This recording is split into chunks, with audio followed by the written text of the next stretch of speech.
2 minutes, 2 hours, 2 hours and 14 minutes past midnight, 30th of April, 2026.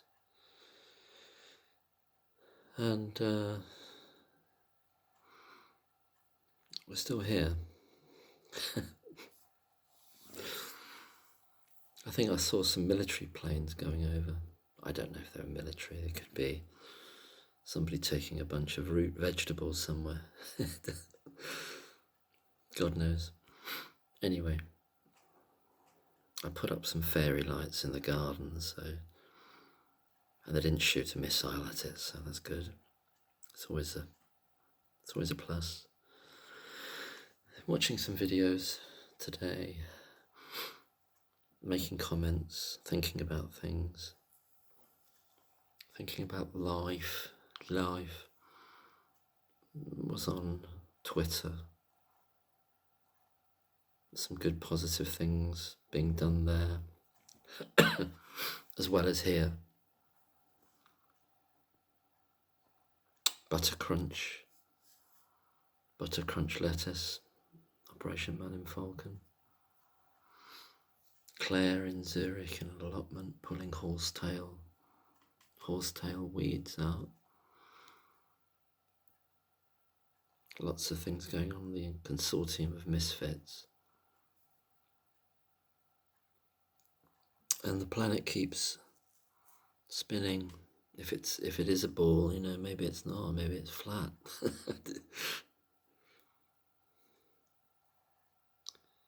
And then there's this trial on, and then there's a horrible thing happened in London. Probably lots of horrible things happened in lots of places, but a horrible thing happened there. And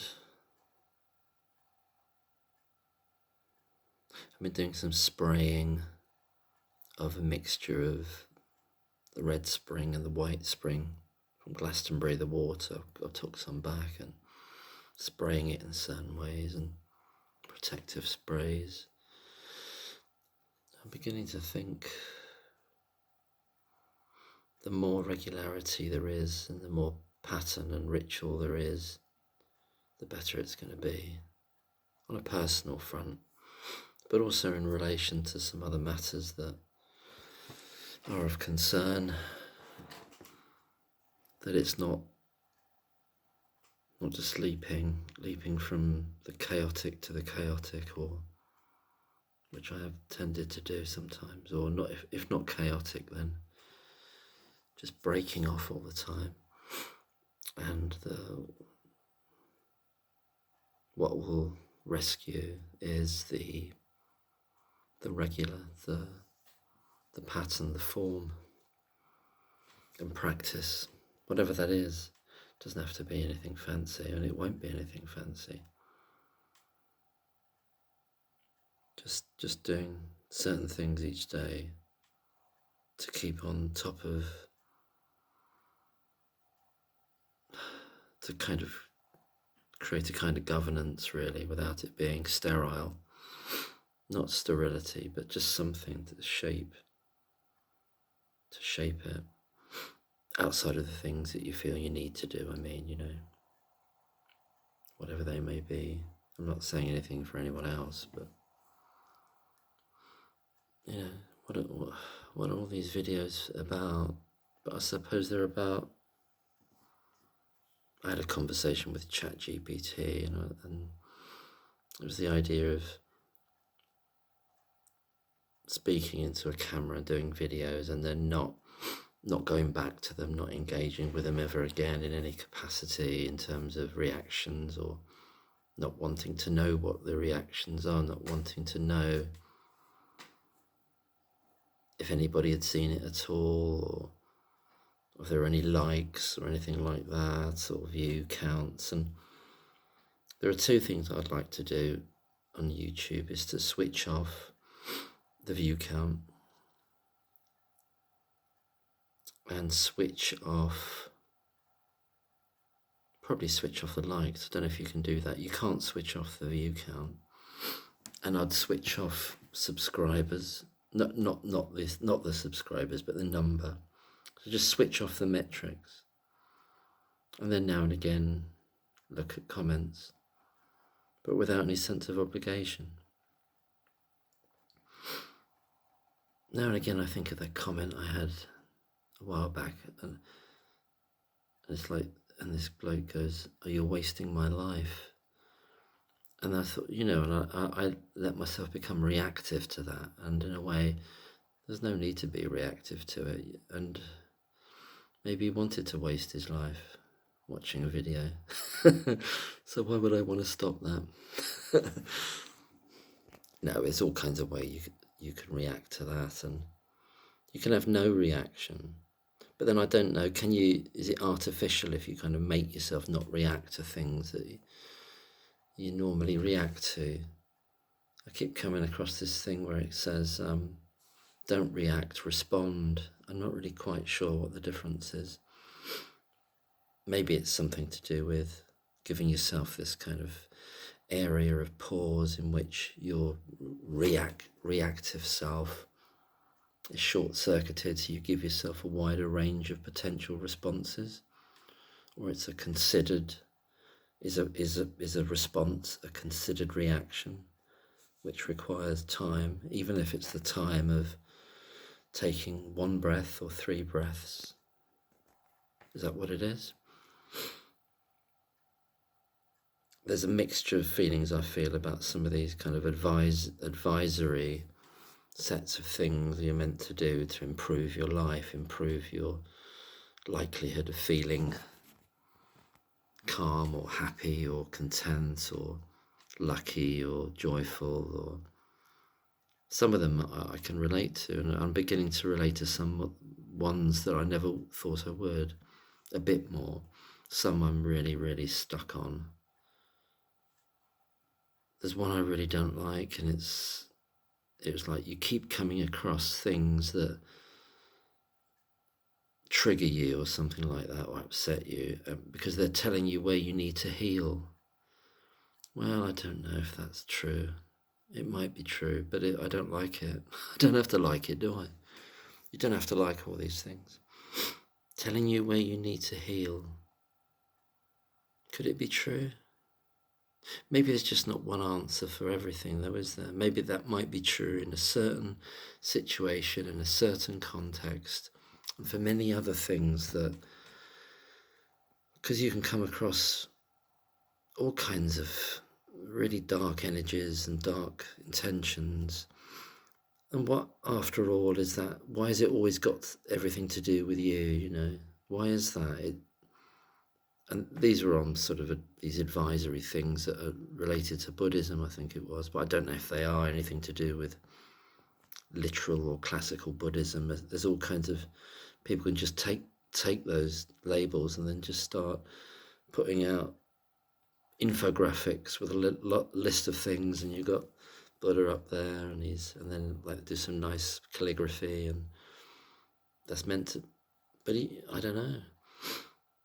When I lived in West Malvern, I used to go to this meditation thing, and it was a branch of Buddhism, and in the center of the room, it was related to a type of Buddhism, and in the center of the room, I think it was a big toad. I'm not joking, or a frog. I think it was a frog, like a statue of a big frog or a toad. I'm pretty sure that's what it was. Kind of golden colour. It wasn't made out of gold. I think it was golden colour. And it was adorned with some things, maybe some flowers. I'm not knocking this, I'm not looking down, but I went for a few times, and the ostensible purpose of the meeting groups were to do with addictive behaviours, whatever they might be, all the regular ones, but people brought some other ones along that were a bit less regular. Some of them to do with food, some of them to do with alcohol and other things, but there were some other ones, I'm trying to think what they were, a bit less usual. There weren't many in the group, and I didn't go for that long. yeah, it was a big kind of toad thing, and it had a name, but it was affiliated to a sort of a network of that came under this name, and it had this kind of name. I don't know if it was Sanskrit or an Indian language or something, but what could that have been? Anyway, I've been to some unusual things over the years, but I never stay for long. I either move away or I just don't stay for long with things. I used to go to the church in the village here fairly often, but I haven't gone for a long time to a service, I mean. I was sort of getting into it a little bit and got to meet a few people there, some nice people. There's a local farmer and his wife, or they're both farmers, as it were, and they're then the parents of the lady, of the woman. And then there was the vicar that was here and his wife, and there was another couple, or another woman, but I knew she was part of a couple. Very nice. And some other people I got to know. And I was doing taking the communion and things like that.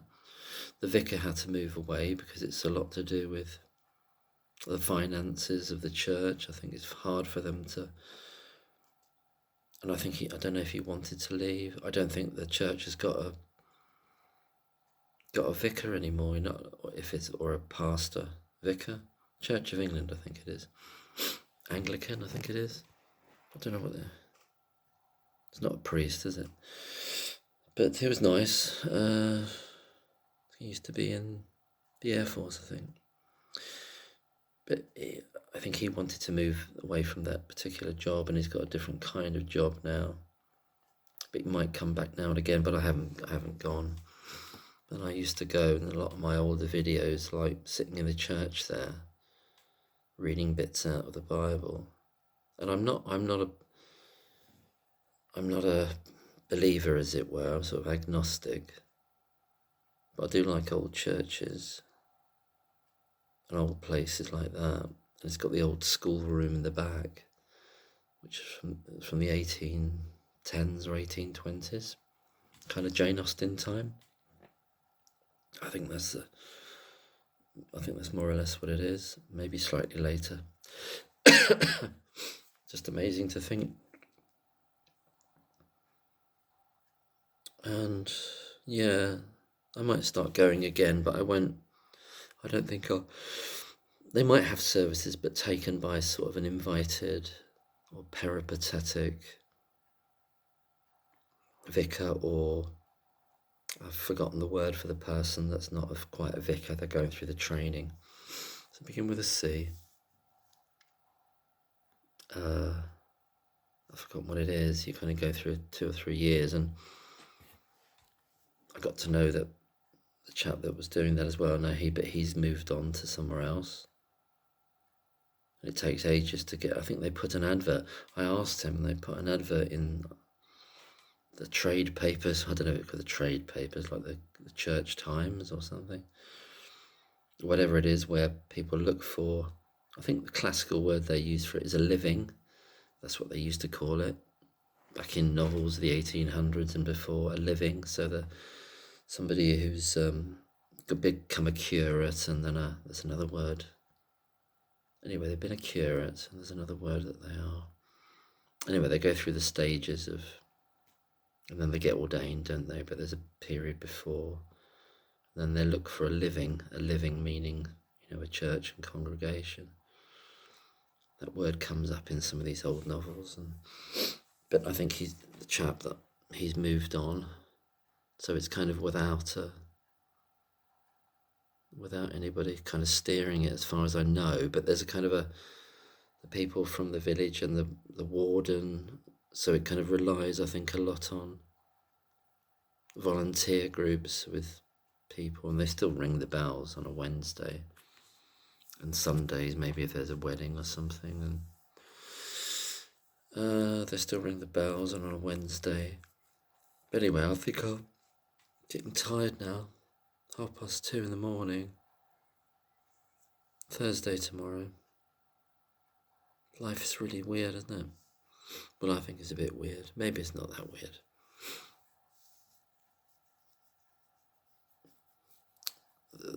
I was watching something about this guy talking about AI, whether it's got a conscience. I don't know. He's talking about so there's AI and then there's AGI, artificial general intelligence, where it can be self-learning and much more proactive. And then anyway, that's where, I don't know, we're heading down some funny paths, aren't we, with that? Not sure where it's all going. Where what's going to happen to us? Well, I don't know. Maybe it's not as fancy as they say it is, and they're clever. I mean, not saying it's not clever, and it's fast. But he was saying in this, I put it up on posts.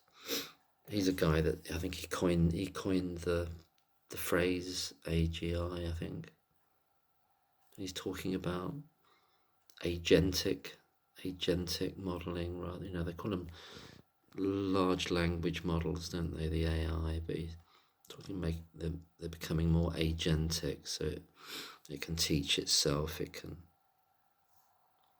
Well, I started looking up these terms, you know, and then I started looking at, what did I look at then?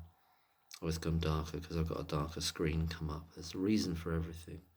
Mark Fisher. Mark Fisher, yeah, this is from, God, when was this done? 2014, Zagreb. He was like, I don't know what you'd call him. He's a writer, a thinker, speaker. I put this one up as well. The slow cancellation of the future.